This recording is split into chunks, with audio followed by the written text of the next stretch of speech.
At 11:57 p.m., the Vampire King received a crying call from a little girl. "Save my mom, please. Welcome my beautiful family. Please subscribe and help us grow. Let's continue." At 11:57 p.m., the Vampire King's private line, silent for decades, rang with a child's sobbing plea, and the three words that shattered his immortal heart: "Save my mom, please." 12 hours earlier, the penthouse overlooked a city that never slept, but Viktor Coldwell had grown weary of watching it breathe. He stood at the floor-to-ceiling window, a crystal glass of O-negative in his hand. Vintage, 1987, a good year for blood, his reflection absent from the glass. 437 years, and the view never changed. Different buildings, same desperate hearts pumping blood through the streets below. Same loneliness echoing through marble halls. "Your Majesty," a voice interrupted from behind. His lieutenant, Thomas, appeared in the doorway of the study. "The council meeting is postponed. The London faction sends their apologies." Viktor didn't turn. "They're not apologetic. They're afraid." "Yes, sir." "Anything else?" Thomas hesitated. "Will you be attending the masquerade next week? The clans are expecting." "Let them expect." Viktor's voice was cold, final. "I've grown tired of pretending centuries-old politics matter." When Thomas left, the silence returned like an old companion. Viktor moved through his penthouse, 12,000 square feet of carefully curated emptiness. Priceless art on walls no one visited. A library filled with first editions no one read. A kitchen that had never known the warmth of a home-cooked meal. He'd built an empire in the shadows. Controlled the supernatural underworld of 3 continents. Was feared by creatures that mortals couldn't imagine in their darkest nightmares. And he was so utterly, completely alone. He checked his watch, 11:43 p.m. 14 minutes until midnight, then another empty day would begin. Across the city, in a third-floor apartment that smelled like lavender and vanilla candles, Iris Montgomery was dying. She didn't know it yet. "Mommy, you're doing the voices wrong," 6-year-old Mira giggled from her nest of blankets and stuffed animals. "The dragon sounds like this." She made a growling sound that dissolved into laughter. Iris smiled, though exhaustion pulled at her bones. "You're absolutely right, baby. Let me try again." She cleared her throat and continued reading, making her voice as deep and rumbling as she could manage. Myra's delighted laughter was worth every double shift, every missed meal, every moment of struggle since the day her ex-husband walked out when Mira was 6 months old. Worth everything. "Okay, Dragon Slayer," Iris said, closing the book. "Time for sleep. You've got school tomorrow." 5 more minutes? "You said that 20 minutes ago." Myra's bottom lip jutted out in a pout that Iris had no defense against. "Fine. 5 more minutes. But then sleep, for real." As Mira snuggled deeper into her pillows, Iris stood, and the world tilted violently. She grabbed the doorframe, her vision swimming. Pain lanced through her chest, sharp and wrong. Her left arm went numb. No. No, not now. Not in front of her. "Mommy?" Myra's voice seemed far away. "Are you okay?" Iris forced a smile she didn't feel. Just tired, baby. Mommy needs to get some water." She stumbled into the hallway, her heart hammering irregularly. Something was very wrong. This wasn't exhaustion. This was... Her legs gave out. She collapsed against the wall, sliding down, her breath coming in short gasps. The pain in her chest intensified, spreading like ice through her veins. "Mira. I can't leave Mira. Mommy." Small hands grabbed her face. Myra's eyes, wide and terrified, swam in Iris's fading vision. "Mommy, wake up. Please." Iris tried to speak, but her tongue felt thick. The edges of her vision darkened. She was dying. She knew it with absolute certainty. And her baby would be alone. No. With the last of her strength, she grabbed Myra's hand. The box, bedroom closet, top shelf, card, call. Then darkness took her. Myra stood frozen for 3 seconds where her whole world shattered, then she ran. Her mother's bedroom. The closet. She dragged a chair, climbed up with shaking hands. The shoebox was dusty, hidden behind winter coats. Inside, old photos, her birth certificate, some jewelry, and a single black business card. No name. Just a phone number embossed in silver, and a symbol, a crown with thorns. Myra had never used a phone alone before. Her hands shook so hard she almost dropped her mother's cell phone twice. But she dialed. It rang once. Twice. 3 times. Please. Please. Please. Viktor heard the phone ring and froze. Not his main line. Not his business cell. The private line. The number he'd given to exactly 7 people in the last century, 6 of whom were dead. 11:57 p.m. He stared at the antique telephone on his desk, black, rotary, a relic from a different era. It hadn't rung in 32 years. On the 5th ring, he picked it up. "Who is this?" His voice was ice and authority. Silence. Then, a sob. A child's sob. "Please." The voice was tiny, shattered, desperate. "Please, save my mom." She said if anything ever happened, to call this number. "Please, sir. She's not waking up. Please." Viktor's dead heart constricted. A child. A little girl. "What's your name?" He kept his voice even, controlled, even as something ancient and buried stirred in his chest. "Myra. Myra Montgomery. My mom is Iris. She has your card. She won't wake up. Please, I don't know what to do. Please." Montgomery. Iris Montgomery. The memory hit him like sunlight. 7 years ago, a woman attacked by rogue vampires in an alley, him intervening, her terrified but grateful eyes, the strange pull he'd felt. He'd given her his card, told her it was for emergencies only, compelled her to forget most of what she'd seen but not all, then disappeared into the night. He'd thought of her more times than he cared to admit. "Where are you, Myra?" She rattled off an address through her sobs.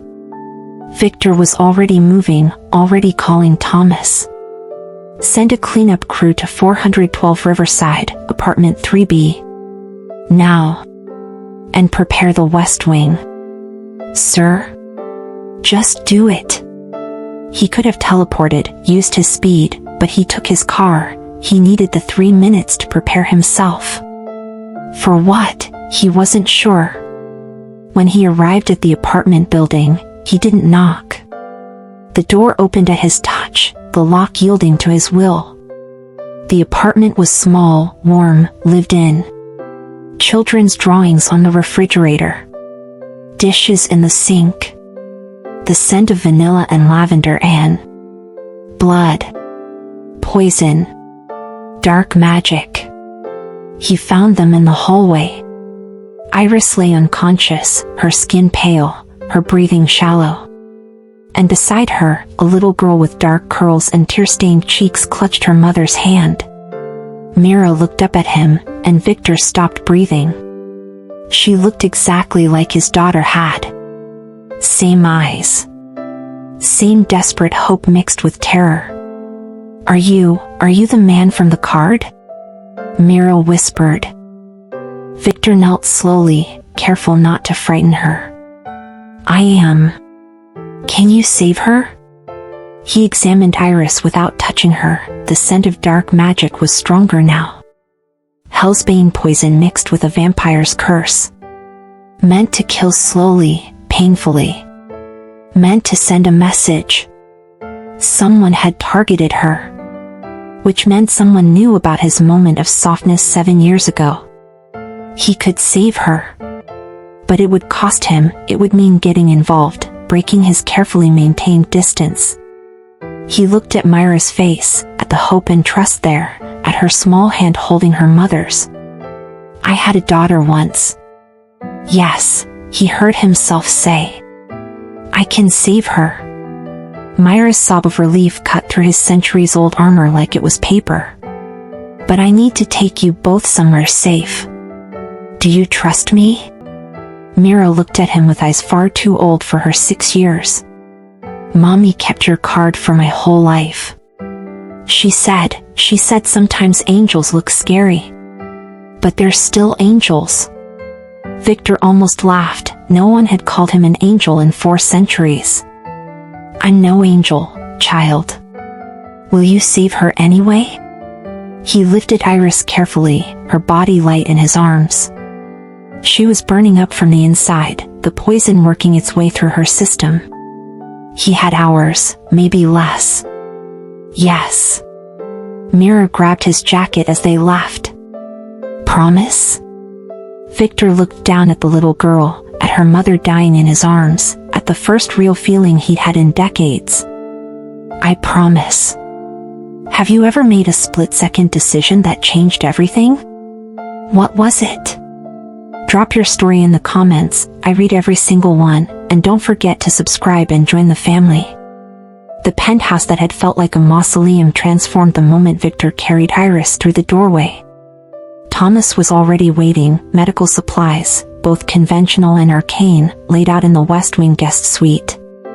The room hadn't been used in decades, but within 20 minutes it looked like a private hospital ward mixed with an alchemist's laboratory. The poison? Thomas asked, his face grim as he examined Iris. Hellsbane, mixed with vampire venom. Specifically designed to look like a human heart attack. Viktor laid Iris on the bed with a gentleness that surprised even him. Someone wanted this to appear natural. Who would dare? That's what we'll find out. Viktor's voice dropped to a lethal whisper. After I save her. Mira stood in the doorway, clutching a stuffed rabbit, her eyes enormous. She looked so small in the vast room, so terribly young. Is she going to die? The question was direct, unflinching. Viktor paused. He could lie. Probably should lie. But something in her gaze demanded truth. Not if I can help it. But Mira, he knelt to her level, making himself less imposing. What I need to do, it might look scary. I need you to trust me. Can you do that? She nodded, gripping the rabbit tighter. Thomas, take her to the library. Get her something to eat. No. Myra's voice was quiet but absolute. I stay with my mom. Mira. I stay. Viktor saw himself in her, that stubborn refusal to abandon the people you love, even when staying meant watching them suffer. He'd stood beside his daughter's bed 500 years ago, refusing to leave even as plague took her breath by breath. He'd been human then. Helpless then. Not anymore. Fine. But you sit in that chair, and you don't move. Understood? Mira climbed into the oversized armchair in the corner, her rabbit clutched to her chest.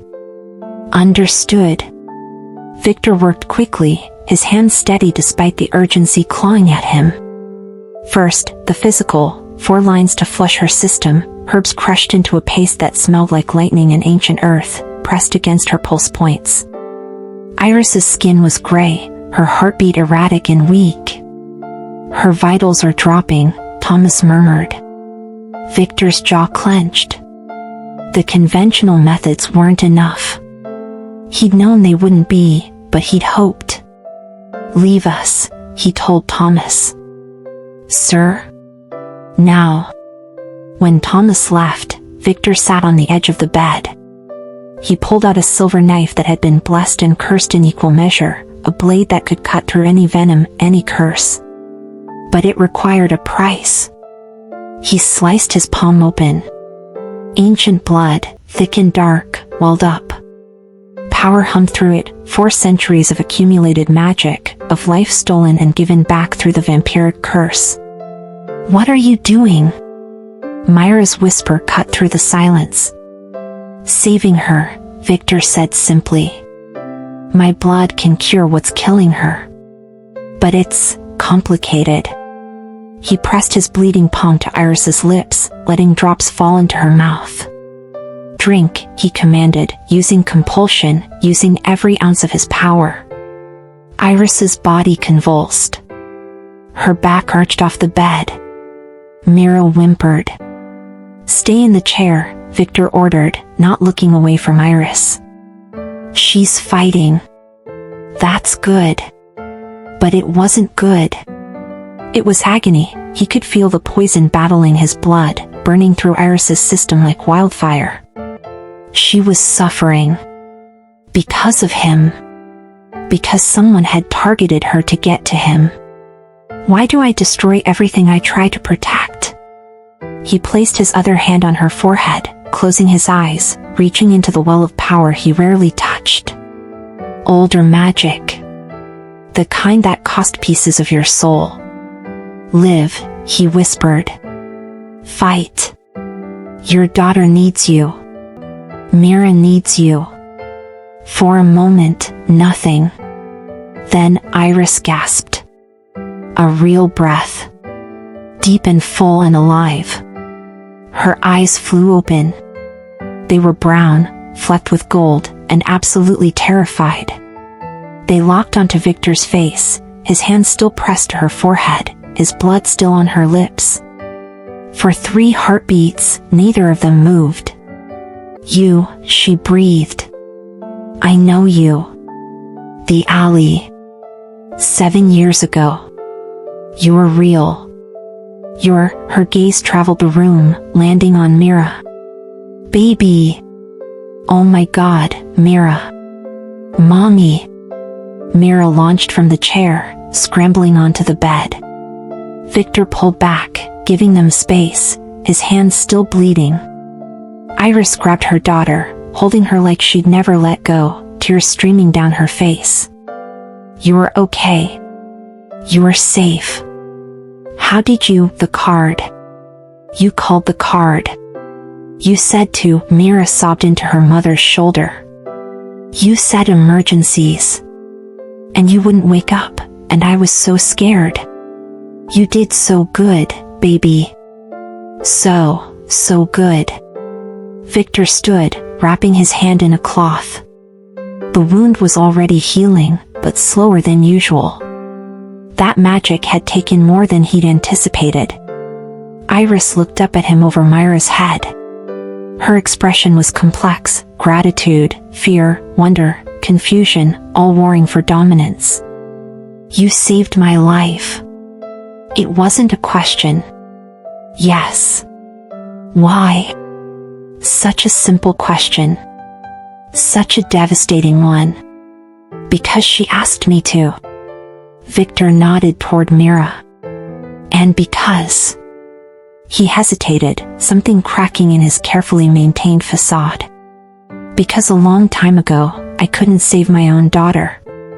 And I'm tired of being helpless." The words hung in the air like a confession. Iris's expression softened, shifted. She saw him then, not the powerful creature, not the vampire king, but the father who'd lost everything. "What's your name?" she asked quietly. "Viktor. Viktor Coldwell. Iris Montgomery." "But you already knew that." She managed a weak smile. "And this is Mira. We've met." Viktor's lips quirked slightly. She's formidable. She gets that from me. Iris's smile faded. What happened to me? That wasn't a normal. I felt like I was being poisoned from the inside. You were. Viktor's expression darkened. Someone tried to kill you. Someone who knows you have a connection to me. The color drained from Iris's face. Because you saved me before. 7 years ago. Someone saw. Possibly. Or they've been watching, waiting. He moved to the window, looking out at the city. Either way, you're in danger. Both of you. Then we'll leave. Disappear. I've restarted before, I can. They'll find you. Viktor turned back, his eyes hard. Whoever did this has resources, patience. They waited 7 years to make a move. Running won't save you. Then what will? Iris's voice rose, desperation creeping in. I have a 6-year-old daughter. I won't let her grow up in danger because I was in the wrong place at the wrong time. You stay here. The words came out before Viktor had fully decided to say them. Under my protection. Until I find who's responsible and eliminate the threat. Stay here? With you? We don't even know you. Mommy, Myra's small voice cut through the tension. He saved you. The angels that look scary, remember? Iris closed her eyes, pulling Myra closer. When she opened them again, they shimmered with unshed tears. I can't ask you to. You're not asking. Viktor's tone left no room for argument. I'm offering. And if you refuse, I'll have you protected anyway. You might as well be comfortable while I'm doing it. Iris studied him for a long moment. Viktor felt exposed under that gaze, like she could see through 4 centuries of armor to the lonely, broken man underneath. Okay, she whispered finally. But only until it's safe. Only until it's safe, Viktor agreed, knowing even as he said it that safe was a relative term in his world. Knowing that letting them into his home, into his carefully controlled life, was the most dangerous thing he'd done in a century. Knowing he was going to do it anyway. Myra yawned hugely, exhaustion finally catching up with adrenaline. Iris stroked her hair, maternal instinct overriding everything else. You should both rest, Viktor said. You'll be safe here. No one can reach you. Will you? Iris hesitated. Will you be here? When we wake up? Such a simple question. Such weight behind it. Viktor nodded slowly. I'll be here. As he moved toward the door, Myra's sleepy voice stopped him. Mr. Viktor? He turned. Thank you for keeping your promise. Something cracked in Viktor's chest, a fissure in stone that had been solid for centuries. You're welcome, little one. He closed the door softly behind him, leaning against it in the hallway. Thomas appeared from the shadows. Sir, this is unprecedented. Bringing humans into your home. I know what I'm doing. Do you? Thomas's expression was concerned, not challenging. Forgive me, but the last time you allowed yourself to care about mortals. I know. Viktor's voice was sharp, pained. But I can't, he stopped, collecting himself. Find out who ordered this hit. Quietly. And Thomas? Yes, sir. If anyone comes for them, anyone at all, I want them brought to me alive. I have questions. Thomas bowed and disappeared. Viktor stood alone in the hallway of his penthouse, listening to the soft murmur of a mother comforting her child on the other side of the door. For the first time in decades, his home didn't feel quite so empty. And that terrified him more than any enemy ever could. Morning light filtered through blackout curtains, Viktor's concession to guests who still needed to distinguish day from night. Iris woke disoriented, her body aching like she'd been hit by a truck. For a moment, she didn't remember where she was. Then it crashed back, the poison, the dying, the vampire king who'd saved her life with his own blood. His blood is inside me. The thought made her stomach turn. Not with disgust exactly, but with the wrongness of it all. She'd spent 7 years convincing herself that night in the alley had been a hallucination, a trauma-induced fantasy. She'd built a normal life, raised her daughter in blissful ignorance of the darkness that apparently lurked in every shadow. And now she was lying in that darkness's guest bed. Mira was still asleep beside her, peaceful and safe, her rabbit tucked under her chin. At least she had that. At least her baby was alive. A soft knock at the door made Iris tense. "Come in," she said quietly, not wanting to wake Mira. It wasn't Viktor. A kind-faced man in his 50s entered, carrying a tray. "Good morning, Ms. Montgomery. I'm Thomas. I've brought breakfast." Thank you." Iris sat up slowly, accepting the tray. Coffee, toast, eggs, fresh fruit. Normal food in this deeply abnormal situation. "Where's Viktor?" "In his study. He's been up all night investigating." Thomas hesitated. "May I speak plainly?" "Please. He doesn't do this. Bring people into his home. Care about their well-being. In the 30 years I've served him, I've never seen him." Thomas searched for words. "You and your daughter have awakened something in him. I'm not sure if that's wonderful or dangerous." "That makes 2 of us," Iris muttered. After Thomas left, Iris tried to eat, but the food tasted like ash. Everything felt surreal. She kept expecting to wake up in her apartment, late for work, scrambling to get Mira to school. But this was real. The supernatural was real. And she was trapped in it. No. Not trapped. Protected. Same thing, a bitter voice whispered in her mind. Viktor hadn't slept. Didn't need to, though he sometimes indulged in rest for the sake of dreaming. But not last night. He'd spent the hours tracing connections, calling in favors, hunting for whoever had dared poison Iris Montgomery. The list of suspects was extensive. He'd made countless enemies over 4 centuries. But the specific choice of victim, the timing, the method, it all pointed to someone who knew him.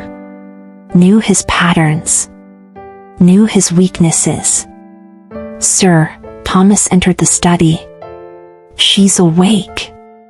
Viktor's hand paused over the ancient text he'd been consulting. "And?" Frightened. Trying not to show it. "The child is still sleeping." Viktor nodded, not looking up. "Good. Let her rest. Will you see them?" "Eventually." "Sir." "What, Thomas?" Viktor's voice was sharper than intended. Thomas didn't flinch. "Avoiding them won't make this easier." "I'm not avoiding. I'm working. There's a threat to neutralize. You could have your people do that. You're hiding." Viktor's eyes flashed dangerously. "Careful. You brought them here. You saved her. You made promises to that little girl. You can't retreat now." "I can do whatever I want," Viktor said coldly. "I'm giving them protection. That's what was offered. That's what they'll receive. Nothing more." But even as he said it, he remembered Myra's small hand gripping his jacket. Iris's eyes meeting his with understanding instead of fear. The way his home had felt different with life inside it. Dangerous. This is dangerous. Everyone he'd ever cared about had died. His wife, his daughter, friends turned to dust by time or violence. Caring was the luxury of mortals who didn't have to watch everyone they loved wither and fade. He wouldn't do it again. The intercom on his desk crackled. "Mr. Coldwell?" Iris's voice, uncertain.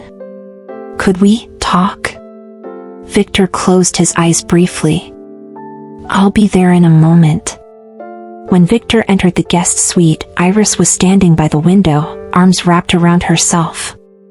She changed into clothes Thomas must have provided, simple jeans and a sweater that almost fit. Mira was awake now, playing with building blocks on the floor. "Hi, Mr. Viktor," Mira chirped. "Look, I made a castle." Despite everything, Viktor's lips quirked. "Very impressive." Iris turned from the window. In daylight, or what passed for it through the curtains, Viktor could see her more clearly. Mid-30s, with dark hair that fell in waves past her shoulders, and those remarkable gold-flecked eyes. Tired, but strong. A survivor. "We need to talk about the rules," she said without preamble. "Rules? If we're staying here, there need to be boundaries. Expectations." Iris's voice was firm, the voice of a woman who'd had to fight for every inch of stability in her life. "I appreciate what you've done. Truly. But I won't be a prisoner, and I won't have my daughter growing up afraid." Viktor studied her. "You're not a prisoner. You can leave whenever you want." "Can I? Really?" Iris challenged. "You said whoever poisoned me would find us. So what happens if I walk out that door right now? I'd have you followed. Protected from a distance." "Exactly. So we're prisoners with better furniture." Viktor's jaw tightened. "I'm trying to keep you alive." "I know. And I'm grateful." Iris's expression softened slightly. "But gratitude doesn't erase the fact that my entire life just got turned upside down. I have a job. An apartment. Mira has school. I can't just disappear into your world. Your old life is compromised. The moment you were poisoned, my old life is all I have." The words burst out of Iris, raw and desperate. "Do you know how hard I worked to build something stable for her? I was 19 when I got pregnant. Her father left before she was born. I put myself through nursing school with a baby on my hip. Every shift, every sacrifice, every moment was to give her a normal, safe childhood. And now you're telling me that's gone? Just gone?" The pain in her voice cut through Viktor's defenses. He remembered that feeling, the helplessness of watching your carefully built world crumble. "I'm sorry," he said quietly. "But I can't change what's happened. I can only try to fix it. By keeping us here. By keeping you alive." They stared at each other, two people trying to maintain control in a situation that had already spiraled beyond it. "Mommy?" Myra's small voice broke the tension. "Are you mad at Mr. Viktor?" Iris immediately smoothed her expression, kneeling beside her daughter. "No, baby. Mommy's just confused about some grown-up stuff." "He saved you," Mira said simply. "That's good, right?" "Yes. That's very good. Then why are you sad?" Iris looked at her daughter, so young, so perceptive, so beautifully unaware of how complicated the world really was. "Because sometimes even good things are scary," Iris said softly. Mira considered this, then turned to Viktor. "Are you scared too?" The question stunned him. Children had a way of slicing through pretense to the truth underneath. "Yes," Viktor admitted. "I am." "Of what?" "Of caring. Of losing. Of being human again after so long being a monster. Of failing, he said instead. Mira stood up, walked over to him, and held out a building block. You can help me build. Building is easier when you're not alone. Viktor looked down at the offered block, at the little girl's trusting face, at Iris watching from across the room with an unreadable expression. He took the block. Thank you, Mira. As he knelt awkwardly on the floor, helping construct a castle he had no business building, Iris sat on the edge of the bed. Okay, she said finally. We'll stay. For now. Until it's safe. But I need you to promise me something. Viktor placed another block. What? Don't make her care about you if you're just going to disappear when this is over. The words hit like a stake to the chest. Viktor met Iris's eyes. I would never hurt her. Not intentionally. But you're... Iris gestured helplessly. You're a 400-year-old vampire king. We're humans. Temporary. Fragile. When this is over, you'll go back to your life, and we'll be a footnote. I can handle that. But she's 6. She doesn't understand temporary. Neither do I, apparently, Viktor said quietly. Iris frowned. What does that mean? Viktor stood, the castle half finished. It means I don't know what I'm doing either. I've spent centuries avoiding exactly this, connections, complications, caring. And then your daughter called me at 11:57 p.m. and shattered 400 years of carefully maintained distance in 3 words. We didn't ask for this, Iris said, but her voice was softer now. I know. Viktor moved toward the door. But we're in it anyway. So we do what we must. You set boundaries, I'll respect them. But I won't apologize for keeping you safe. I'm not asking you to apologize.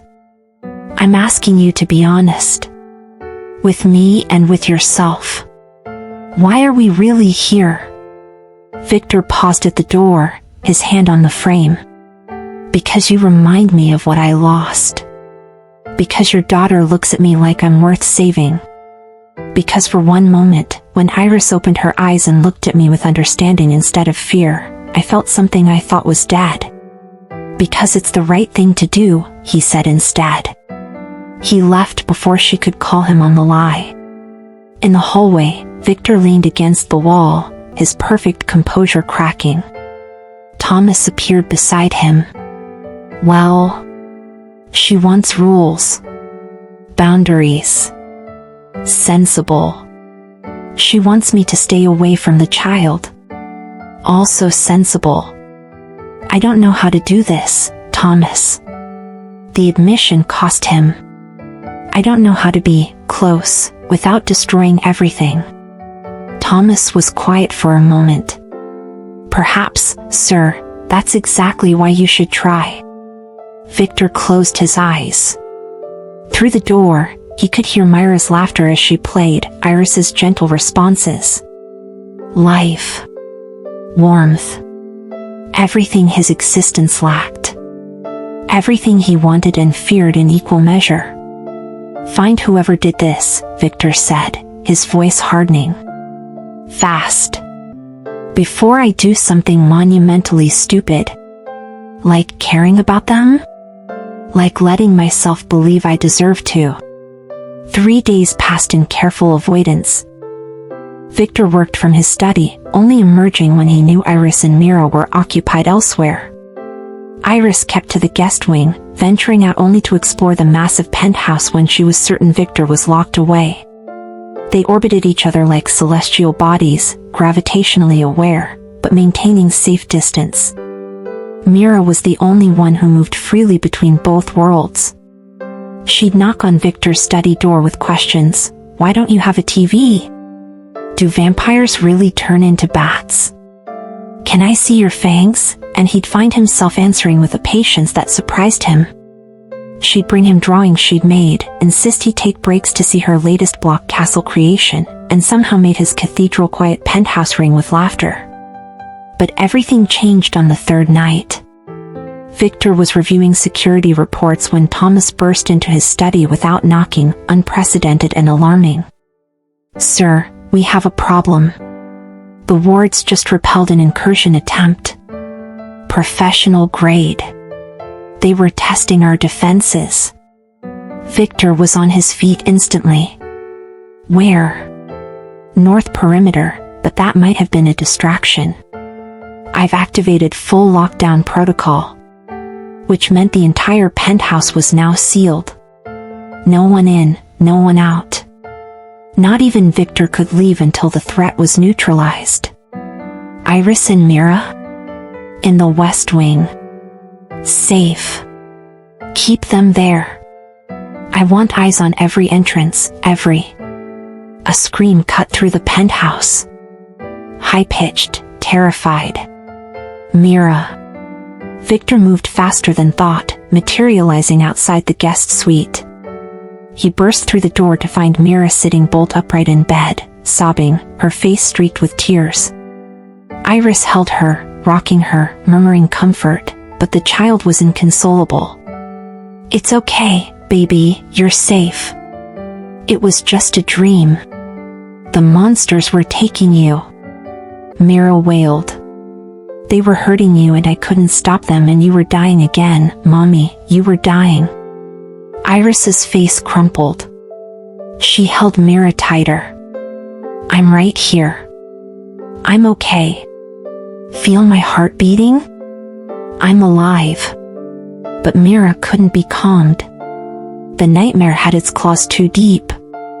Viktor should have left. This was a private moment. But something kept him rooted. "Mira," he said softly from the doorway. The little girl looked up, her face blotchy and wet. "Mr. Viktor? May I come in?" Mira nodded, reaching out to him.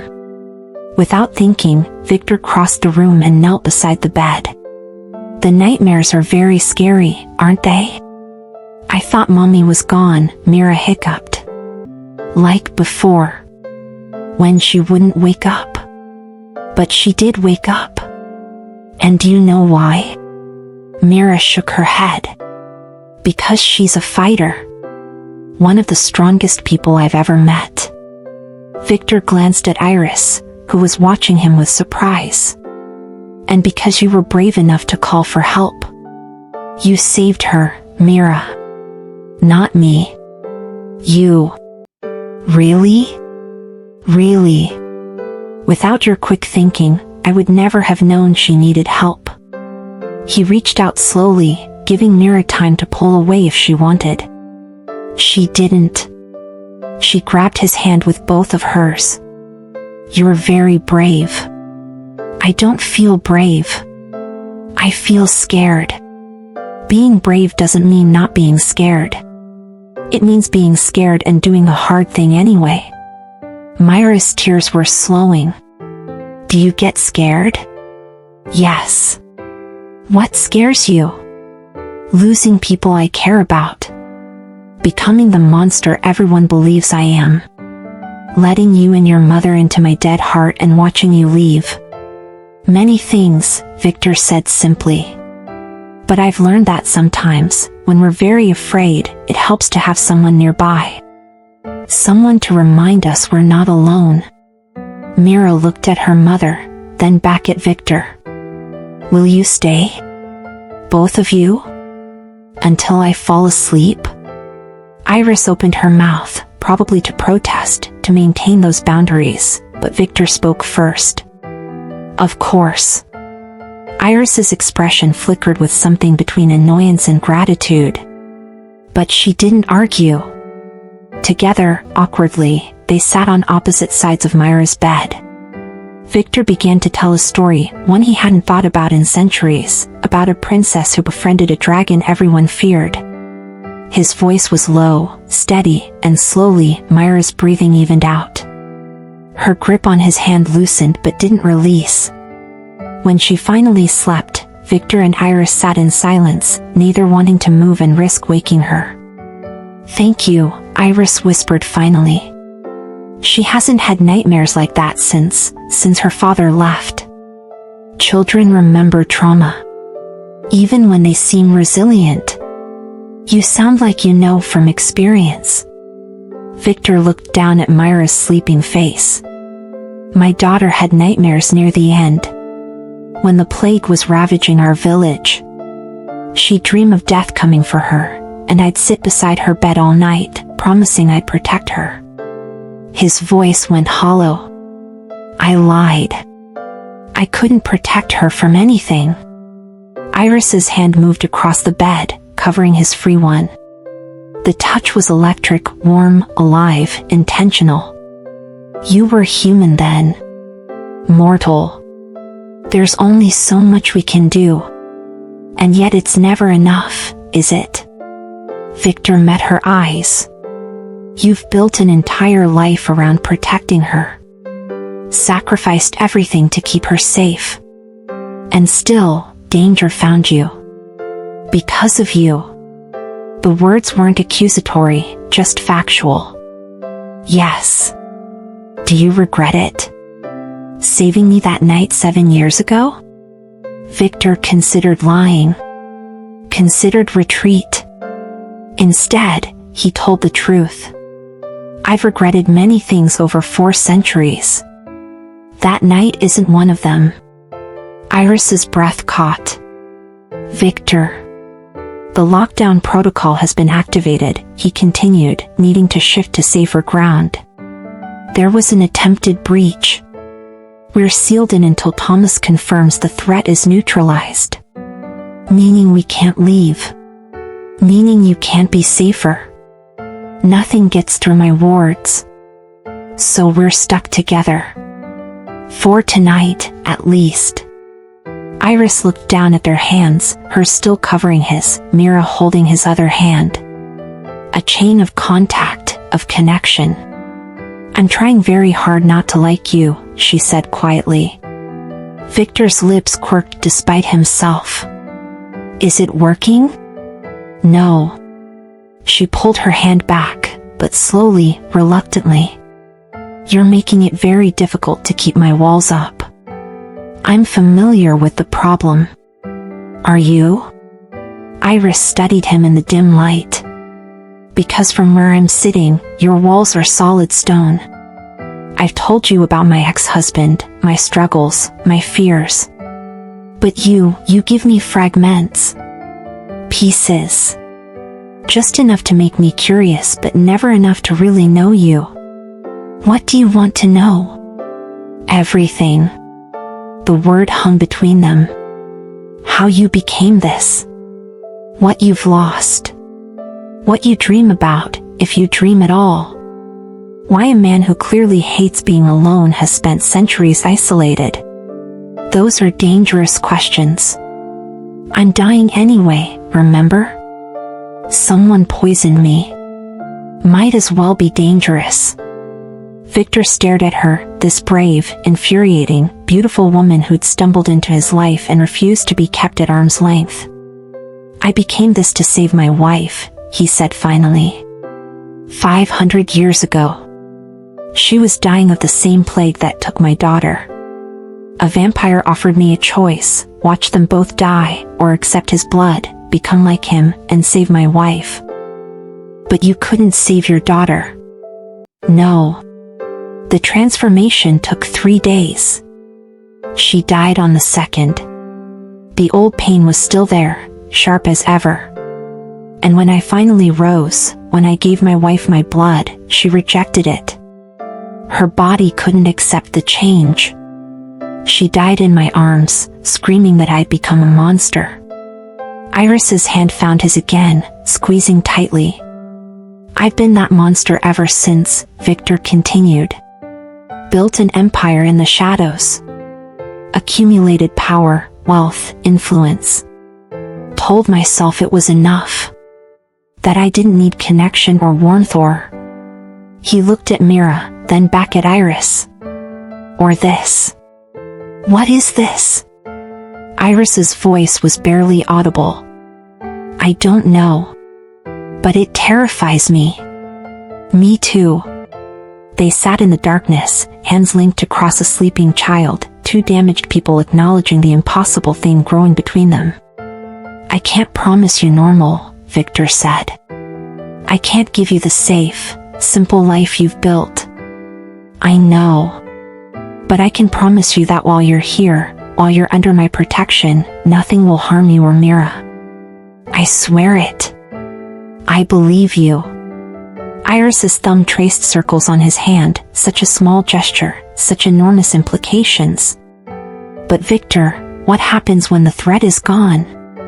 When we don't need protection anymore? I'll let you go, because that's what you deserve. I'll beg you to stay, because I'm selfish. I'll pretend I don't care while watching you walk away destroys me. I don't know, he admitted.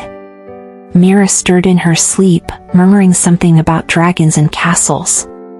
They both froze, waiting, but she settled again. We should let her rest, Iris whispered. Yes. But neither of them moved. 5 more minutes, Iris said. She might wake up again. It was an excuse. They both knew it. 5 more minutes, Viktor agreed. In the silence that followed, with Mira sleeping peacefully between them, Viktor allowed himself something he hadn't permitted in centuries: hope. Maybe, just maybe, some things were worth the risk of breaking. Even his carefully guarded heart. Morning arrived with revelations. Viktor stood in his study, staring at the file Thomas had just handed him. The lockdown had been lifted an hour ago, the threat assessed and catalogued. But what they discovered was far worse than a random attack. You're certain? Viktor's voice was deadly calm. DNA confirmed. The assassin we captured was turned 3 months ago. By Marcus Thorne. Viktor's jaw clenched. Marcus. Of course. His former second-in-command, exiled 50 years ago for trying to overthrow the Vampire Council. A grudge half a century in the making. But that's not all, sir. Thomas hesitated. We found something in his effects. About Ms. Montgomery. What about her? Thomas laid out a series of photographs. Iris, 7 years ago, leaving the hospital. Iris, pregnant, outside a clinic. Iris, even younger, barely 18, with a man Viktor didn't recognize. And then, a photo that made his blood run cold. Iris, age 17, wearing a necklace. A very specific necklace. Silver, with a moonstone pendant. The same necklace his daughter had worn the day she died. That's impossible, Viktor breathed. Sir, there's a birth certificate. Iris Montgomery, born Iris Whitmore. Her mother's maiden name was Coldwell. The world tilted. She's descended from my line. From my brother. Viktor's mind raced. His younger brother had survived the plague, married, had children. Viktor had watched the bloodline from a distance for centuries, never interfering. The last he'd checked, 3 generations ago, they'd scattered across Europe. She doesn't know? Apparently not. The adoption records show she grew up in foster care after her mother died. She likely has no idea her lineage connects to you. Viktor sank into his chair. Marcus knew. That's why he targeted her. Not because I saved her 7 years ago, because of what she represents. A living connection to my human past. It would seem so, sir. He's trying to erase every trace of who I was before. My bloodline, Viktor stopped. He's not done. This was just the opening move. A knock at the door interrupted them. Iris entered without waiting for permission, Mira in tow. She looked determined, almost defiant. We need to talk, she said. Now. Viktor exchanged a glance with Thomas, who bowed and left silently. Mira, sweetheart, can you play in the library for a few minutes? Iris asked gently. But I want to talk too. Please, baby. Adult stuff. Mira pouted but obeyed, closing the door behind her. The moment they were alone, Iris pulled something from her pocket. A letter, old and yellowed. I couldn't sleep last night. After our conversation, I kept thinking about what you said, about your daughter, your wife, the plague. And I remembered something. She held out the letter. My mother gave this to me before she died. I was 8. She said to open it when I was old enough to understand. I opened it at 18, read it once, and locked it away because it sounded insane. Viktor took the letter with careful hands. The handwriting was feminine, rushed. Dearest Iris. If you're reading this, I'm gone, and you deserve the truth. Our family is not ordinary. We carry the blood of an ancient line, the Coldwells.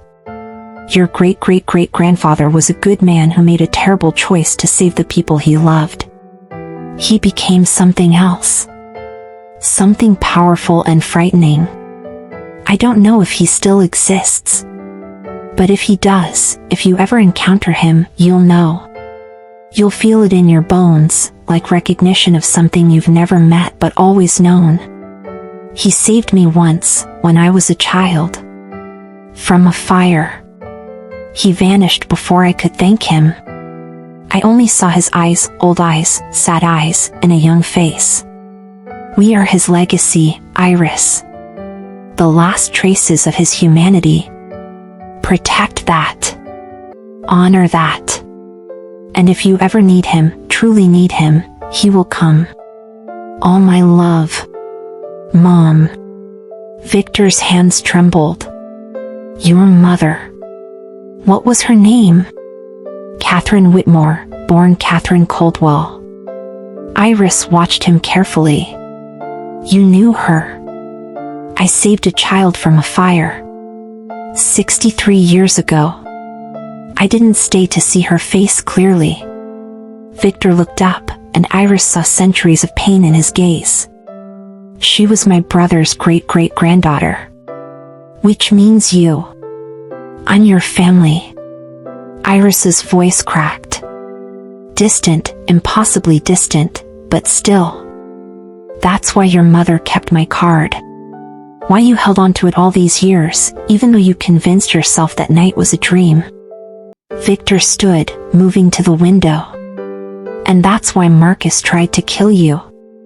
Who's Marcus? Viktor explained quickly, the exile, the vendetta, the larger pattern of revenge. He's trying to erase me by erasing the last connections to my humanity, Viktor finished. My bloodline. My family. You and Mira are targets simply for existing.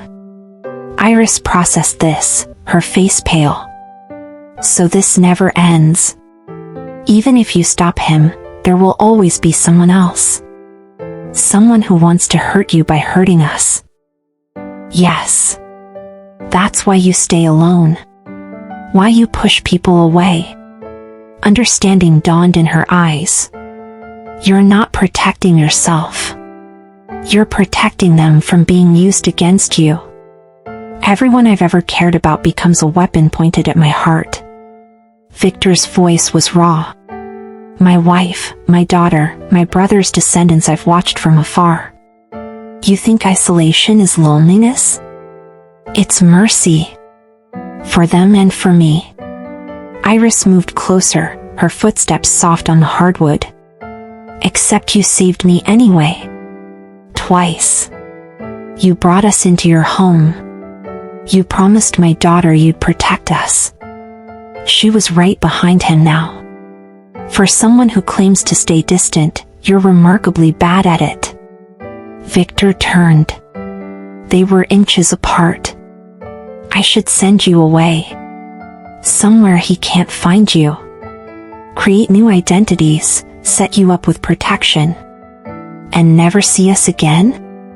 Iris challenged. Is that what you want? What I want is irrelevant. What's safe? I'm so tired of safe. The words burst from Iris. Do you know what my life has been? Safe, small, controlled. Every decision made to minimize risk. Every dream sacrificed for stability. I've been so careful, so cautious, and I still ended up poisoned on my hallway floor. Her eyes blazed. Maybe safe is an illusion. Maybe the only real choice is whether to face danger alone or with someone beside you. Iris. My mother's letter said I'd recognize you in my bones. And I did. 7 years ago, in that alley, I saw you, truly saw you, and every instinct screamed that I knew you. That I'd always known you. She placed her hand on his chest, where her heart no longer beat. And when I woke up 3 days ago and saw your face, I felt it again.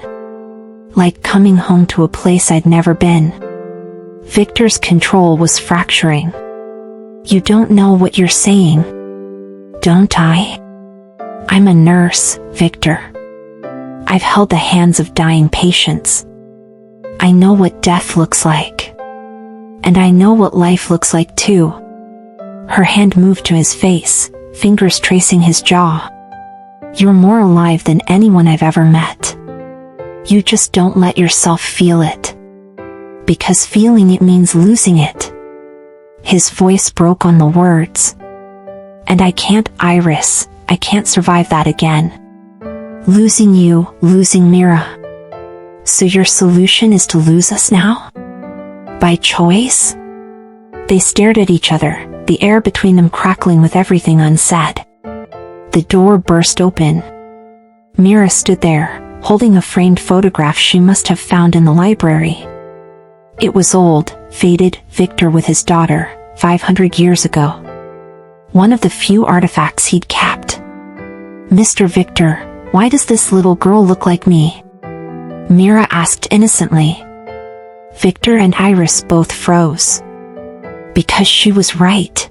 The resemblance was uncanny, the same dark curls, the same shape of the eyes, the same small smile.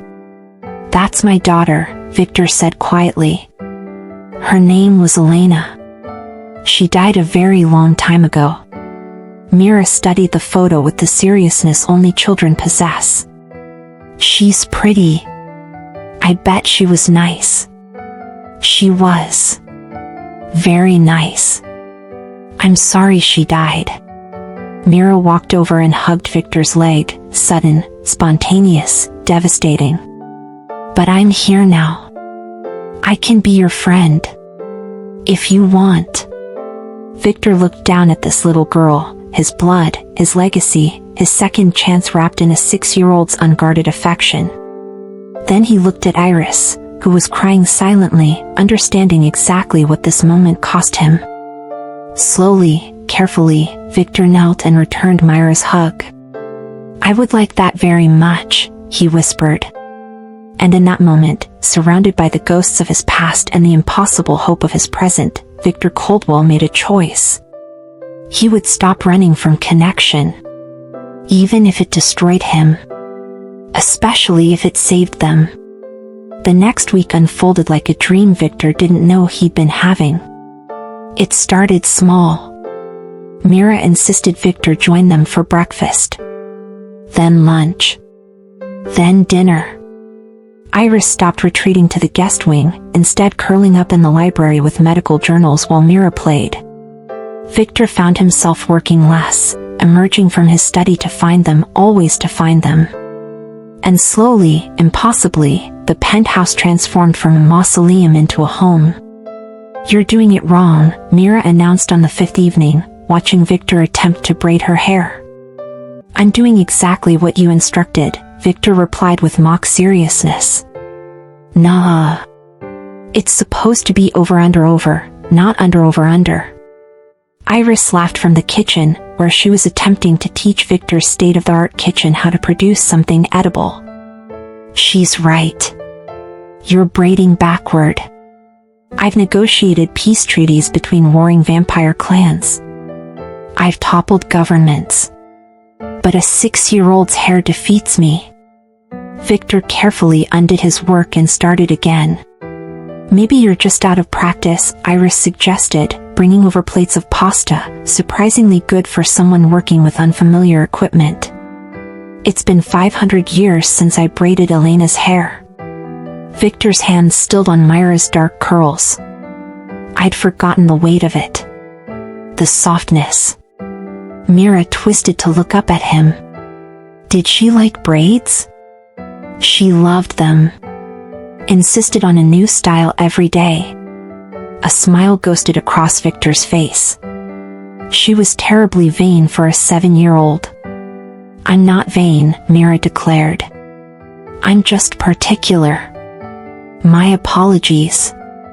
Particular. Viktor finished the braid, correctly this time. How's that? Mira ran to the mirror, examined herself critically, then beamed. Perfect. Mommy, look. Beautiful, baby. Iris set the table, another domestic ritual that had somehow become routine. Now come eat before it gets cold. They sat together, the three of them, in Viktor's formal dining room that hadn't hosted a meal in decades. Candlelight flickered between them. Outside, the city glittered like stars brought to earth. This is nice, Mira said around a mouthful of pasta. Chew first, then talk, Iris corrected gently. Mira swallowed. I said this is nice. Like a real family. The words hung in the air. Viktor set down his wine glass. He developed a taste for vintage reds to accompany their meals, even though he couldn't consume the food itself. Mira. I know we're not really a family, Mira continued matter-of-factly. But we could pretend, right? Just for now? Iris's eyes met Viktor's across the table. In them, he saw the same longing, the same fear, the same impossible hope. Yes, Viktor said softly. We could pretend. Mira grinned, satisfied, and returned to her pasta. But Iris's hand found Viktor's under the table, squeezing once. Thank you, the gesture said. For giving her this. For giving us this, Viktor thought. Later, after Mira was asleep, Viktor and Iris found themselves on the penthouse balcony. The night air was cool, the city humming below them. She's getting attached, Iris said quietly. To you. To this place. I know. I should probably discourage it. Remind her this is temporary. Probably. But I don't want to. Iris turned to face him, leaning against the railing. Is that selfish? If it is, then I'm selfish too. Viktor moved closer, drawn by gravity he couldn't resist. I know every tactical reason why this is a mistake. Why I should maintain distance, keep you safe by keeping you separate. But I can't seem to make myself care. What do you care about? Iris's voice was barely above a whisper. This. You. Her. The sound of laughter in my home. The way Mira pronounces particular like it's the most important word in the world. The way you look at me like I'm not a monster. He reached up, tucking a strand of hair behind her ear. The way I feel when I'm near you. How do you feel? Alive. Terrified. Human. His thumb traced her cheekbone. Like maybe 500 years of darkness was just waiting for you to walk into it with a flashlight. Iris's breath hitched. Viktor. I know this is complicated. I know there are threats and dangers and 100 reasons why this can't work. His other hand came up to frame her face.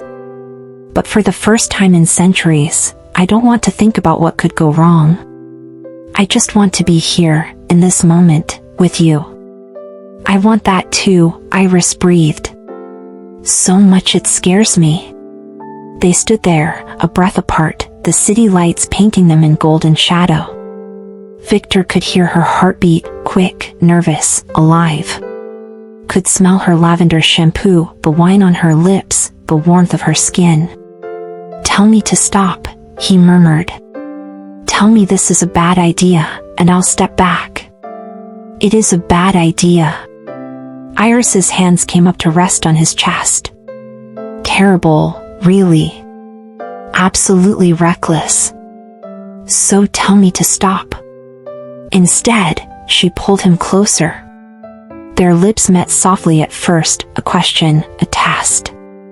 Then deeper, as the question became an answer, as 500 years of loneliness met 7 years of struggle and both found unexpected harbor. When they finally broke apart, both breathless, Viktor pressed his forehead to hers. I'm going to disappoint you, he whispered. I'm going to be difficult and overprotective, and I'm going to carry 5 centuries of trauma into whatever this is. And I'm going to be stubborn and independent, and I'm going to panic when things get too intense. Iris smiled against his lips. We're going to be a disaster. Probably. Definitely. Worth it? Iris kissed him again, softer this time, sweeter. Ask me in the morning.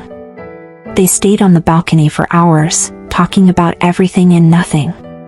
Viktor told her about Renaissance Italy, about the night he met Beethoven, about the century he spent in isolation in the Scottish Highlands trying to outrun his own humanity. Iris told him about nursing school with a baby on her hip, about the night Mira was born and she'd never been so terrified or so in love, about the small apartment that became a home through sheer determination. Do you ever regret it? Viktor asked. The difficulty of raising her alone? Never. Not for a second. Iris's expression was fierce. She's the best thing I've ever done. Every sacrifice was worth it. You're an extraordinary mother. I'm a terrified mother who's barely holding it together most days. That's what makes you extraordinary. You're scared and you do it anyway. Iris leaned her head on his shoulder. Is this real? Or am I dreaming? Viktor wrapped his arm around her, pulling her close. If you are, I'm having the same dream. They watched the sunrise together, Viktor's first in decades where the light didn't feel like an enemy, but like a promise. Inside, Mira woke to find them on the balcony, Iris asleep against Viktor's chest, Viktor's hand stroking her hair with infinite gentleness. She smiled, grabbed her stuffed rabbit, and climbed into Viktor's lap without ceremony. Good morning, Mr. Viktor, she whispered, trying not to wake her mother. Good morning, Mira. Are you and Mommy friends now? Like, special friends? Viktor looked down at this perceptive, wonderful child. Yes. Is that okay with you? Mira considered this seriously. Will you be nice to her? Always. Will you protect her? With everything I have. Will you read me the dragon story again? Viktor smiled, a real smile, unreserved and genuine. Absolutely. Mira settled against his other side, content. Okay then. You can be special friends. And there, on the balcony as the sun painted the sky in pastels, Viktor held the 2 people who'd become his entire world and let himself believe, just for a moment, that happiness was possible. That family was possible. That maybe, after 500 years of darkness, he'd finally found his way home. When was the last time you let yourself hope for something that scared you? Sometimes the best things in life are the ones that terrify us most. Share your story below, let's celebrate courage together. The happiness lasted exactly 4 more days. Viktor should have known. Should have remembered that every moment of peace in his long life had been purchased with future pain. Should have kept his guard up. But he'd been distracted by Iris's smile, by Myra's laughter, by the warmth of a family he thought he'd never have again. That's when Marcus struck. It happened during the day, when Viktor was at his weakest. Thomas burst into the study where Viktor was reviewing contracts, his face ashen. "Sir, we have a situation. Marcus has taken hostages. A daycare center. 43 children, 6 staff members." Viktor was on his feet instantly, every instinct screaming. "Where?" "Sunshine Academy. 3 blocks from here." Thomas's expression was grim. "Sir, that's where Ms. Montgomery registered Mira to start next week." "He's sending a message." Ice flooded Viktor's veins. "Demands? You. Alone. Before sunset. Or he starts killing them 1 per hour." Viktor's mind raced through scenarios, tactics, options. All of them ended in blood. Gather the strike team. Full assault, multiple entry points. He's got the building wired with explosives. Any forced entry triggers them. Thomas handed him a phone with a video feed. "He's making sure you know the stakes." The screen showed children huddled in a classroom, crying, terrified. And standing among them, wearing a cold smile, was Marcus Thorne. "Hello, old friend," Marcus's voice came through the speaker. "Enjoying your new pets? The human woman and her whelp? I must admit, I didn't think you capable of such sentiment anymore. It's almost disappointing." Viktor's hands clenched, the phone creaking under the pressure. "But it does make this easier," Marcus continued. "You have until sunset.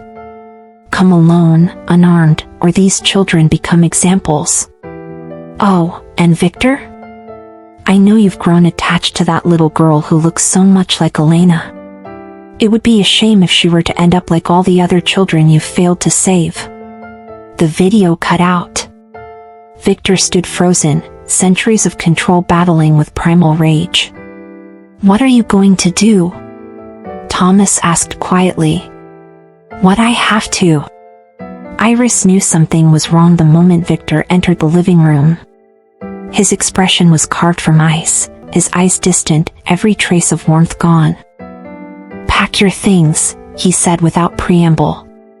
"Both of you. Thomas is arranging transport. You're leaving in an hour."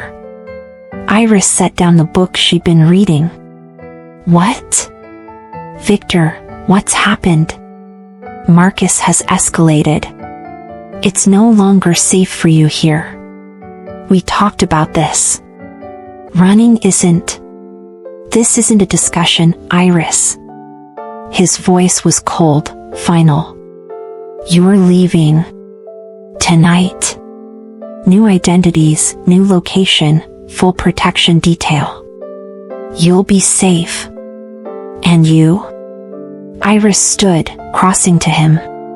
"What are you going to do?" "What I should have done from the beginning. Handle this alone. Viktor. This was a mistake." The words cut like knives. "Bringing you here. Getting involved. I let sentiment cloud my judgment, and now innocent people are in danger because of it." Iris recoiled as if struck. A mistake? That's what this was. The last week, everything we was an indulgence I couldn't afford. Viktor's expression didn't change, but something flickered in his eyes, pain, quickly suppressed. "You and Mira will be safer away from me. This is the only option." "The only option, or the easiest one?" Iris's voice rose. "You're doing it again. You're running. I'm protecting you. By pushing us away? By deciding what's best for us without even asking?" Iris's hands were shaking. "I told you I was tired of safe. I chose this. I chose you. Then you chose poorly." The words were brutal, designed to create distance. I'm a 400-year-old vampire, Iris. What did you think this was? A fairy tale? A happy ending? I thought it was real. Tears streamed down Iris's face now. I thought you were finally letting yourself feel something. Feelings are liabilities. I forgot that. I won't make the same mistake twice. So we're just, what? Collateral damage in your eternal loneliness? Viktor's jaw clenched. You're a complication I can't afford. The words hung in the air like poison. Mommy? Myra's small voice came from the doorway. Why are you crying? Iris quickly wiped her tears, but not quickly enough. Myra looked between them, her 6-year-old mind processing the tension. Mr. Viktor, are you leaving? Myra's voice trembled. Viktor couldn't look at her. If he looked at her, if he saw her face, his resolve would crumble. You're leaving, Myra. With your mother. Somewhere safe. But I don't want to leave. Myra ran to him, grabbing his hand. You said we could pretend to be a family. You promised to protect us. You promised. Myra, baby, come here. Iris reached for her daughter. No. Myra's voice rose to a wail. Mr. Viktor, please. I don't want to go. Please don't make us leave. Viktor gently but firmly detached Myra's hands. You have to go, Myra. It's not safe here. But you make us safe. You saved Mommy. You're supposed to. I'm not your father, Myra. The words came out harsher than intended. I'm not your family. This was always temporary. Myra's face crumpled. You were lying. You said. I said a lot of things I shouldn't have. Viktor finally stepped back, creating physical distance. Thomas will take care of the arrangements. Be ready in an hour. He turned toward the door. You're a coward, Iris said quietly. Viktor stopped. You hide behind 500 years of pain and call it wisdom. You push away everyone who tries to love you and call it protection. But the truth is, you're just afraid. Iris's voice shook with anger and heartbreak. You're terrified that if you let yourself be happy, if you let yourself love us, it might actually last. And you can't handle that possibility. You don't know what you're talking about. Don't I? Your daughter died 500 years ago, Viktor. Your wife rejected you. And you've spent every year since then making sure no one else gets close enough to hurt you again. Iris picked up sobbing Myra, holding her tight. But here's the thing about walls, they keep pain out, but they also keep love out. And eventually, you're just alone with your own ghosts. Viktor's hands clenched at his sides. Better alone than watching you die because of me. That's not your choice to make. My life, my daughter's life, they're not yours to control. Someone has to keep you safe, even from your own recklessness. And someone has to save you from yourself. Iris's tears flowed freely now. I love you, you idiot. I love you, and I know you love us too. You're just too broken to admit it. The confession hung between them like a grenade. Viktor's facade cracked, just for a moment. Pain flashed across his face, raw, devastating, ancient. Then you love a monster, he said quietly. And monsters destroy everything they touch. He walked out of the room, leaving Iris holding her sobbing daughter, both of them shattered. In his study, Viktor braced himself against his desk, his perfect control finally fracturing. Thomas appeared in the doorway. Sir. Don't. Viktor's voice was broken. Just get them out safely. Give them everything they need. New names, new city, enough money to start over. Make sure they never have to worry about anything. And if they refuse to go, they won't. Viktor's laugh was bitter. I made sure of that. Sir, with respect, I'm making the only choice I can live with. Viktor's fist slammed into the desk, splintering the antique wood. If they stay, Marcus will use them. He'll hurt them to hurt me. Mira will watch her mother die, just like I watched my daughter. I won't, I can't. His voice broke entirely. Thomas had served Viktor for 3 decades and had never seen him cry. Until now. She said she loves me, Viktor whispered. She actually said it. Like it was simple. Like love could fix 500 years of death. Perhaps it can't fix the past, Thomas said quietly. But it might heal the future. There is no future. Not for us. Viktor straightened, wiping his face, reconstructing his mask. Marcus wants me? He gets me. Alone. The way it should have always been. You're going to surrender. I'm going to end this. Permanently. Viktor pulled out weapons, ancient blades, spelled artifacts, tools of war. And you're going to make sure that no matter what happens, Iris and Mira are protected. That's an order. Viktor. Swear it, Thomas. Swear you'll keep them safe. Thomas bowed his head. I swear. Good. Viktor checked his weapons with mechanical precision. Then I have 3 hours until sunset. Time to say goodbye to 500 years of mistakes. In the hallway outside, Iris stood with her hand over her mouth, having heard every word. He was going to die. He was going to sacrifice himself, alone, because he thought that's what protecting them meant.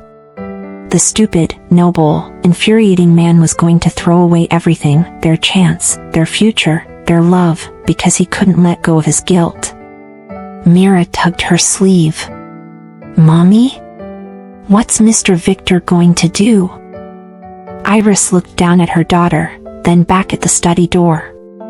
And made a choice of her own. He's going to try to be a hero, baby. But he's going to do it all wrong. So what do we do? Iris's expression hardened with determination. We save him. Even if he doesn't think he deserves it. 2 hours until sunset. Viktor stood in his armory, strapping on weapons he hadn't worn in decades. Silver blades blessed by priests who died centuries ago. Obsidian daggers carved with runes of binding. A stake made from the wood of a tree that had watched empires fall. Tools for killing his own kind. Tools for suicide, if he was honest with himself. He caught his reflection in a polished shield. No, wait. There was no reflection. Just the empty space where a man used to be. How fitting. Sir. Thomas entered, his expression carefully neutral. Ms. Montgomery and Mira are refusing to leave. Viktor's jaw clenched. Then make them. With respect, sir, I don't think you've met a truly stubborn woman if you think I can make Iris Montgomery do anything she doesn't want to do. Thomas. She's demanding to see you. Says she won't leave until she does. Viktor closed his eyes. Tell her I'm busy. I did. She said she'll wait. Mira is sitting on the floor outside your armory door with her stuffed rabbit, refusing to move. A dagger, straight to his dead heart. This is exactly why they need to go, Viktor said through gritted teeth. They don't understand the danger. They think love conquers all, like some fairy tale. And you think dying alone conquers all? Viktor's eyes snapped to Thomas. I think removing myself from the equation removes the target from their backs. Marcus wants me. He gets me. They get to live. And if Marcus kills those children anyway? If he uses them as leverage to make you suffer before he ends you? If your sacrifice means nothing except leaving those two women without, Thomas stopped himself. Without the man they love. They'll grieve. They'll heal. They'll move on. Viktor's voice was hollow. Humans are remarkably resilient. Is that what you tell yourself? That your daughter moved on after you couldn't save her? That your wife healed after you became what you are? Viktor moved faster than sight, slamming Thomas against the wall. You go too far. Thomas didn't flinch. Someone has to, sir. Someone has to tell you that martyrdom isn't nobility, it's cowardice dressed in sacrifice. I'm saving their lives. You are running away. Thomas's voice rose to match Viktor's. You finally found something worth living for, and it terrifies you so much you'd rather die than risk failing them. But you're failing them right now. Mira is crying outside your door, believing you don't want her. Iris thinks you've rejected her. And you're in here, playing the tragic hero, when what they need is for you to fight, not just Marcus, but your own demons. Viktor released Thomas, stepping back. His hands were shaking. I don't know how to do this, he whispered. I don't know how to be what they need. Then learn. You have time. I have 2 hours. Then stop wasting them hiding in here. Viktor looked at the weapons laid out before him. Instruments of death. He'd been fluent in death for 5 centuries. Maybe it was time to learn a different language. He moved to the door, opened it. Mira sat cross-legged on the floor, her rabbit clutched tight, her face tear-stained and defiant. The moment she saw him, she scrambled to her feet. You can't make us leave, she declared, her voice wobbling but determined. This is our home too now. Viktor knelt slowly, bringing himself to her level. Mira. You said I was brave. You said being brave means being scared but doing it anyway. Her small chin jutted out. Well, I'm scared. I'm really, really scared. But I'm not leaving. This isn't like the nightmares, Mira. This is real danger. I know. Mommy explained. Myra's eyes, so heartbreakingly like Elena's, met his without wavering. She said a bad man wants to hurt you. And you think if we go away, we'll be safe. But Mr. Viktor? Yes. We won't be safe. Because if something happens to you, if you don't come back, we'll be sad forever. And that's not safe either. That's worse. The simple truth of it broke something in Viktor. When my daddy left, Mira continued, her voice small now, Mommy cried every night for weeks. She thought I didn't know, but I heard her. And she was sad for so long. I don't want her to be that sad again. I don't want to be that sad. Mira, I can't promise. You promised to protect us. But who's gonna protect you? Mira threw her arms around his neck. Please don't go alone. Please don't leave us like my daddy did. Please. Viktor held her, this tiny fierce creature who'd stormed into his life and refused to let him hide. Where's your mother? He asked quietly. In your study. She said she had a plan. Viktor found Iris surrounded by maps, building schematics, and Thomas's tactical reports. She looked up when he entered, her eyes red but determined. Don't, she said before he could speak. Don't tell me to leave. Don't tell me it's too dangerous. And don't you dare tell me you're doing this alone. Iris. I'm a trauma nurse, Viktor. I've worked in emergency rooms in the worst parts of the city.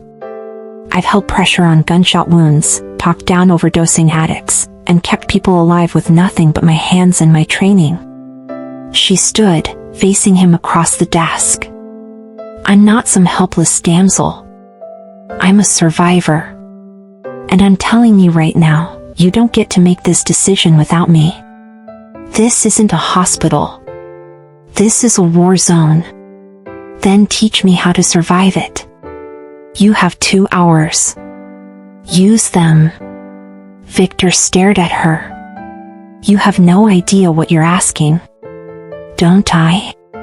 You're going to walk into a building full of hostages and explosives to face a vampire who wants you dead. The odds are terrible. You'll probably need backup, medical support, and someone who can help evacuate civilians if things go sideways. Iris's voice was steady, clinical. I can't fight like you can. But I can save lives. That's what I do. And if you die doing it, then I die doing something that matters. But I won't die wondering if I could have saved you and didn't try. Viktor moved around the desk slowly. Why?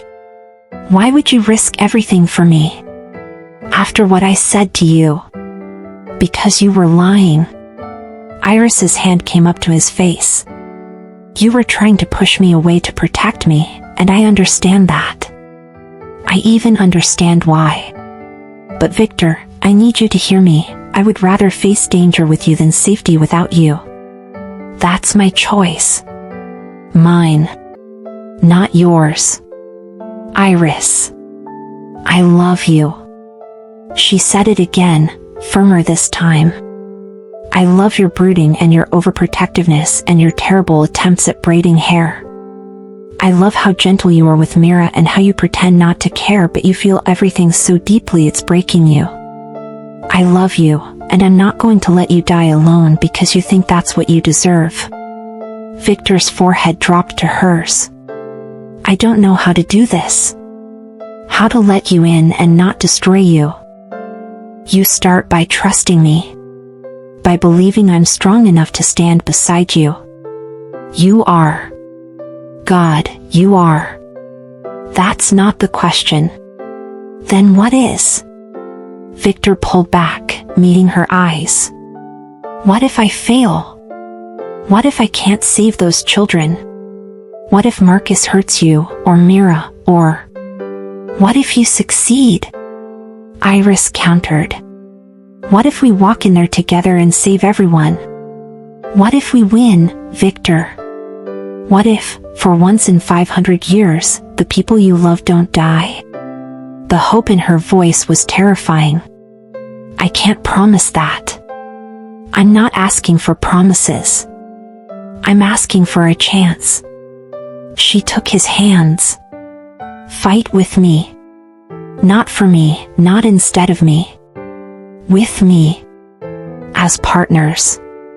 Viktor looked down at their joined hands, hers warm and alive, his cold and still. Opposites that somehow fit. If we do this, he said slowly, you follow my lead. You stay behind me. And if I tell you to run, I'll run. Iris squeezed his hands.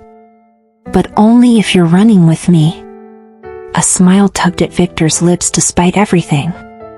You're impossible. You're one to talk. He kissed her then, not gentle, not tentative, but claiming and desperate and full of everything he couldn't say. When they broke apart, both breathing hard, Viktor rested his forehead against hers. If we survive this. When we survive this, Iris corrected. When we survive this, Viktor amended, we're going to have a long conversation about appropriate risk assessment. Can't wait. Iris smiled against his lips. Now, show me these schematics. Thomas says there's a service entrance on the east side. 1 hour until sunset. They planned like generals preparing for war. Viktor outlined Marcus's likely defenses, his tendencies, his weaknesses. Iris studied the building layout, identifying evacuation routes, medical triage points, places to shelter children.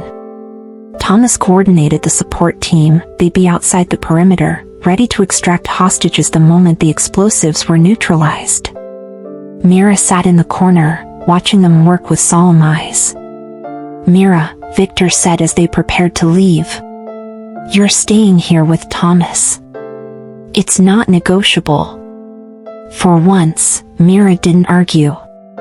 "Promise you'll come back. Both of you." Viktor knelt. "I promise I'll do everything in my power to come back to you." "That's not the same as promising."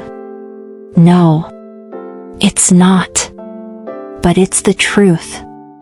And I won't lie to you, Mira. Not ever." Mira considered this, then nodded. "Okay. But Mr. Viktor?" "Yes. When you come back, can we be a real family? Not pretend?" Viktor looked at Iris, who had tears in her eyes. "Yes," he said. "If we come back, we'll be a real family." "When you come back," Mira corrected firmly. "You gotta say when." Viktor's smile was shaky but genuine. "When we come back." "Good." Mira hugged him fiercely, then her mother. "Go save people. That's what heroes do." In the car, as the sun began its descent toward the horizon, Iris reached for Viktor's hand. "Whatever happens," she started. "We're coming back," Viktor interrupted. "Both of us." To her. Because she deserves better than more people abandoning her. "Because we deserve better too," Iris added. Viktor brought her hand to his lips. "Yes. We do." The sun touched the skyline, painting the sky in blood and gold. And together, they drove toward the darkness. Not as a vampire king and a human nurse, but as partners. As family. As two broken people choosing, finally, to fight for something instead of running from it. The battle ahead would be brutal. The odds were terrible. Marcus was waiting with traps and cruelty and 5 decades of rage. But for the first time in 500 years, Viktor wasn't facing it alone. And somehow, that made all the difference. The Sunshine Academy looked innocent in the dying light, colorful murals on the walls, a playground with swings swaying gently in the breeze. A place meant for laughter and learning. Now it was a trap wrapped in shadows. Viktor and Iris approached from the east entrance, moving silently. Through the windows, they could see children huddled in the main classroom, teachers trying to keep them calm. And in the center, like a spider in his web, stood Marcus Thorne. "The explosives are here, here, and here," Viktor whispered, pointing to the locations his centuries of experience recognized. "I'll need 3 minutes to disarm them." "And Marcus?" "Will try to kill me the moment I enter." Viktor's expression was grim. "That's when you get the hostages out." Service stairs, east exit. "Thomas is waiting." "And you?" "Will be right behind you." Iris caught his arm. "Viktor, don't be a hero. Be smart. Come back to us." He kissed her quickly, fiercely. "Always." They moved into position. Viktor checked his watch, 2 minutes until sunset. Marcus would be at full strength. This was going to be close. He entered through the main door, making no attempt at stealth. "Marcus." His voice echoed through the building. "I'm here. Alone. Let them go." Marcus turned from the window, his smile cold. "Viktor. Punctual as always. Though I see you've brought insurance." He gestured to the windows, where Iris was barely visible. "Did you think I wouldn't notice her heartbeat?" Viktor's blood ran cold. "She's not part of this." "Oh, but she is. She's the whole point." Marcus moved toward the hostages, pulling out a detonator. You see, killing you isn't enough. I need you to understand what you took from me. 50 years ago, you exiled me. Stripped me of my position, my clan, everything I'd built. You made me nothing. You tried to overthrow the council. You slaughtered humans for sport. I was exercising our natural superiority. Marcus's composure cracked. But you, with your pathetic human morality, your weakness for mortals, you destroyed me. So now I return the favor. I'll take everything you love. Starting with her. He pressed the detonator. Nothing happened. Marcus frowned, pressing it again. What? Looking for this? Iris stepped into the room, holding up a handful of wires. Trauma nurses learn a lot about anatomy.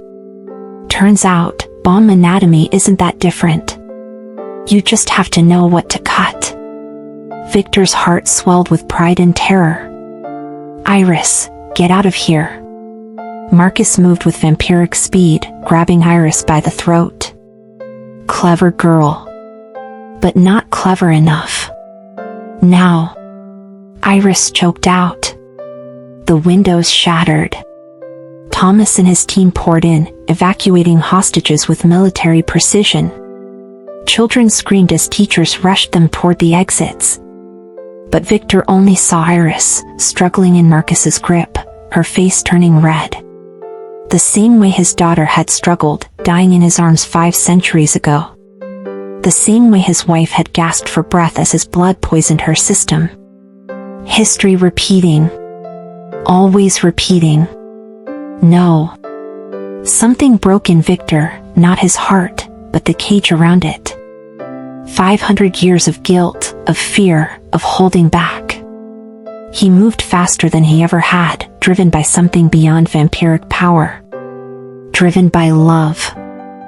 He slammed into Marcus with the force of a freight train, breaking his grip on Iris. She fell, gasping, and Viktor didn't stop.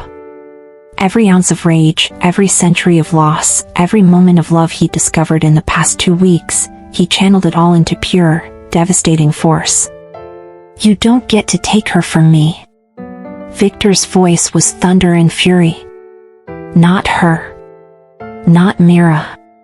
Never again. Marcus laughed, wiping blood from his mouth. So the dead king finally feels something. Good. Now you'll understand what it's like to lose it. They collided like storms, 2 ancient vampires locked in primal combat. The room shattered around them, walls cracking, furniture splintering, the very air vibrating with power. But Marcus had spent 50 years nursing hatred. Viktor had spent 2 weeks learning to love again. And love, it turned out, was stronger. Viktor's blade found its mark, through Marcus's heart, pinning him to the wall. Marcus gasped, his eyes wide with shock. You were right, Viktor said quietly.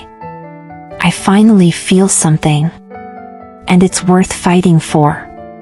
He twisted the blade. Marcus crumbled to ash. Silence fell like snow. Viktor turned to find Iris on her knees, bruises already forming on her throat. He crossed to her in 2 strides, pulling her into his arms. I'm okay, she rasped. The children? Safe. Thomas got them out. Viktor's hands roamed over her, checking for injuries, unable to stop touching her, confirming she was alive. You disabled the bombs. How did you? YouTube tutorial. She laughed weakly. And a lot of prayer. You magnificent, terrifying woman. He kissed her forehead, her cheeks, her lips. Never do that again. No promises. But she was crying now, holding him just as tightly. You came back. We came back. Together, Viktor corrected. Like you said. As partners. Outside, sirens wailed. Emergency vehicles, news crews, chaos. But inside the shattered classroom, Viktor held Iris and let himself feel it, the relief, the joy, the staggering weight of having won. Of having saved them. Of being saved by them. They returned to the penthouse at midnight. Mira was still awake despite Thomas's best efforts, perched on the couch in her pajamas, refusing to sleep until they came home. The moment the door opened, she launched herself at them. "You're back. You're both back." She clung to Viktor, then Iris, then both of them together. "I knew you would be. I knew it." Viktor knelt, pulling both Mira and Iris into his arms. "I'm sorry for what I said before. You are my family, Mira. Both of you. If you'll still have me." "Of course we will," Mira said, like it was the most obvious thing in the world. "You're stuck with us now." "Stuck with you," Viktor repeated, smiling. "I can't think of anywhere I'd rather be stuck." Iris's hand found his. "So what happens now?" Viktor looked at them, this little girl who'd called him at 11:57 p.m. and changed everything, this woman who'd fought beside him and refused to let him face darkness alone. "Now?" He stood, pulling them both close. "Now we figure out how to be a family. A real one. It won't be easy. There will be more threats, more challenges. My world is dangerous." "Our world," Iris corrected. "We're in this together, remember?" "Our world," Viktor amended. "And yes, together." Mira yawned hugely. "Can we figure it out tomorrow?" "I'm sleepy." Viktor laughed, a real laugh, full and genuine. "Yes. Tomorrow." He carried Mira to her room, not the guest suite anymore, but the bedroom they'd prepared for her next to the master suite. Iris had already filled it with drawings and books and all the traces of a child's life. A home, not just a house. As Viktor tucked Mira in, she grabbed his hand. "Mr. Viktor? You can call me Viktor now. Or..." He hesitated. "Or whatever you want to call me." Myra's smile was sleepy but radiant. "Can I call you Dad? Someday?" Viktor's throat tightened. He looked at Iris, who stood in the doorway with tears streaming down her face. "Someday," he whispered. "When you're ready. I would be honored." "Okay. But I'm ready now." Mira yawned again. "Good night, Dad." She was asleep before Viktor could respond, leaving him kneeling beside her bed, undone by two simple words. Iris pulled him up, into the hallway, into her arms. "You okay?" she whispered. "No." Viktor held her like a lifeline. "I'm terrified. I'm going to make mistakes. I'm going to be overprotective and difficult, and I'm going to wake up some nights convinced this is all a dream." "So will I." Iris pulled back to look at him. "But we'll figure it out. Together. One day at a time." "One day at a time," Viktor echoed. They stood in the hallway of his penthouse, their penthouse now, listening to Myra's gentle breathing, feeling the weight and wonder of the family they'd chosen. "I love you," Viktor said. "I should have said it before. I should have. You're saying it now." Iris's smile was radiant. "That's what matters." "I love you," he said again, needing to hear the words, needing her to hear them. "Both of you. My family. We love you too." Iris kissed him softly. "Our grumpy, overprotective vampire king." "Former king," Viktor corrected. "I think I'm abdicating in favor of domestic life." "Can you do that?" "I have no idea. But I'm going to try." They moved to the balcony where, Just days ago, Viktor had kissed Iris for the first time. The city sprawled below them, alive and shimmering. No regrets? Iris asked. Viktor pulled her close, thinking of all he'd lost, all he'd found, all the centuries of darkness that had led him to this moment. Not a single one, he said.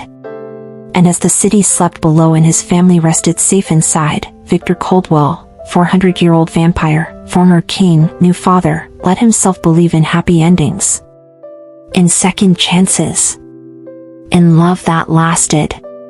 Because at 11:57 p.m., a little girl had called him crying and asked him to save her mother. And in saving her, they'd saved him too. 6 months later, Viktor stood in the kitchen attempting to make pancakes while Mira supervised critically. "You're burning them again, Dad." "I'm caramelizing them." "It's different." "It's burning." Iris laughed from the doorway, coffee in hand, watching her two favorite people bicker. "Should I intervene?" "Please," Viktor said. "No," Mira declared. "He has to learn." Life had settled into something Viktor never expected: routine, warmth, normalcy punctuated by the occasional supernatural crisis. The Vampire Council had accepted his new domestic arrangements with bemused tolerance. Mira had started at a new school, with very discreet security. Iris had returned to nursing part-time at a clinic Viktor funded. They were a family. Complicated, unconventional, but real. "By the way," Iris said casually, "I have news." Viktor turned from the smoking pancakes. "What kind of news?"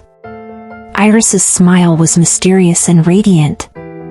"The kind that comes in about 8 months and will require a lot more baby-proofing." Viktor's eyes widened. We're. Mira shrieked, having figured it out faster. "I'm gonna be a big sister?" "Yes, baby. You're going to be a big sister." The pancakes burned forgotten as Viktor crossed the kitchen, pulling Iris into his arms with a gentleness that belied his strength. "Are you sure? Is it safe? Can your body?" "I'm sure. The doctors say everything looks good. And before you ask, yes, I'll be careful." "No, you can't wrap me in bubble wrap." Iris laughed at his expression. "We're doing this, Viktor. All of it. The messy, scary, beautiful, all of it." Viktor pressed his forehead to hers, overwhelmed. 500 years of existence, and he'd never imagined this, a future that stretched forward with hope instead of just endless time. "Thank you," he whispered. "For what?" "For calling me at 11:57 p.m. For refusing to give up on me. For making me believe in second chances." That was Mira, Iris reminded him. They both looked at Mira, who was already making plans for her future sibling with the seriousness of a military general. "Thank you, Mira," Viktor said. She looked up, confused. "For what?" "For saving my life." Mira beamed. "You saved us first." "I think," Iris said softly, "we all saved each other." And in the kitchen filled with morning light and smoking pancakes and laughter, Viktor's long-dead heart remembered what it felt like to be alive. To be home. To be loved. Family isn't always about blood, sometimes it's about the people who show up at 11:57 p.m. when you need them most. Who has shown up for you in your darkest moment? And whose life have you changed just by being there? Share your story below, because we all need reminders that love is worth the risk. Every single time.